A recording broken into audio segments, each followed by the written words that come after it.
Hello friend, আজকে চলে এসেছি আমি আবার একটা অন্য হেয়ার নিয়ে। তো এই হেয়ারের বিফোরের ফটোটা তোমাদেরকে দেখালাম। তারপর শ্যাম্পু করানো হচ্ছে। শ্যাম্পু করানো ভালো করে শ্যাম্পু করিয়ে নিতে হবে। তারপরে দেখো পার্ট বাই পার্ট প্রোডাক্ট লাগিয়ে ইমালসিফাই করা হচ্ছে। তো এই প্রোডাক্টটা যেন খুব ভালো করে হেয়ারে লাগে, তারপর এটা ওয়েট করতে হবে। দেখো যে হেয়ারে যতটা টাইমিং লাগবে সেই হিসেবেই ওয়েট করতে হয়। তারপর সেরকমই সরু সরু পার্টি নিয়ে পার্ট বাই পার্ট খুব ভালো করে আয়রন করতে হবে, যাতে প্রোডাক্টটা ইনপুট ভালোভাবে হয়। এবং তারপরে দেখো এটা আয়রনের পর রেজাল্ট, এরপর ক্লায়েন্টের মুখ থেকেই তোমরা জেনে নাও যে ওর কেমন লাগলো।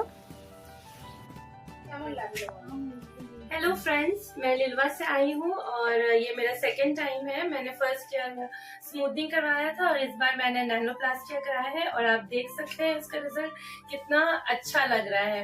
थैंक यू कृष्णा दी, मुझे बहुत अच्छा लगा यहाँ के स्टाफ, यहाँ का सर्विस, सब कुछ फैंटास्टिक है। आप भी आइए जरूर। एंड अभी दीदी ऑफर दे रही है, तो आप लोग भी आइए और सर्विस का लाभ उठाइए। Thank you.